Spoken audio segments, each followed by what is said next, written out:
కామారెడ్డి జిల్లా సదాశివనగర్ మండలం భూంపల్లి గ్రామంలో అంగరంగ వైభవంగా జరుగుతున్న ఎల్లమ్మ పండుగ వేడుకల్లో భాగంగా గ్రామంలో ఎల్లమ్మకు బోనాలు సమర్పించారు. గ్రామంలో రేణుక ఎల్లమ్మ తల్లి కోరిన కోరికలు తీరుస్తుందని వారి నమ్మకం.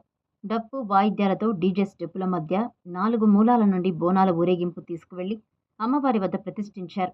రేణుక ఎల్లమ్మ తల్లి భూంపల్లి గ్రామంలో నూతనంగా నిర్మించిన ఎల్లమ్మ గుడిని చూడ్డానికి మరియు ఆట చూడడానికి చుట్టుపక్కలతో పాటు తెలుగు రాష్ట్రాల ప్రజలు తండోపతండాలుగా వచ్చి అమ్మవారిని దర్శించుకున్నారు. గ్రామంలో ఎక్కడా చూడని విధంగా భూంపల్లి గ్రామంలో ఎల్లమ్మ గుడి నిర్మించారని వివిధ గ్రామస్తులు చర్చించుకుంటున్నారు. గ్రామంలో ఎల్లమ్మ గుడి కట్టాలని వచ్చిన ఆలోచన ఎంతో సంతోషకరమని భూంపల్లి గ్రామస్తులు గౌడ సంఘం సభ్యులు అభినందిస్తున్నారు. భూంపల్లి గ్రామం ఎల్లమ్మ పండుగ సందర్భంగా గ్రామంలో పండుగ వాతావరణం నెలకొంది. గ్రామస్తులతో పాటు చుట్టుపక్కల బంధువులు రావడంతో ఇళ్లు కళకళలాడుతున్నాయి. ఈ కార్యక్రమంలో గౌడ సంఘం సభ్యులు మరియు భూంపల్లి గ్రామస్తులు తదితరులు పాల్గొన్నారు.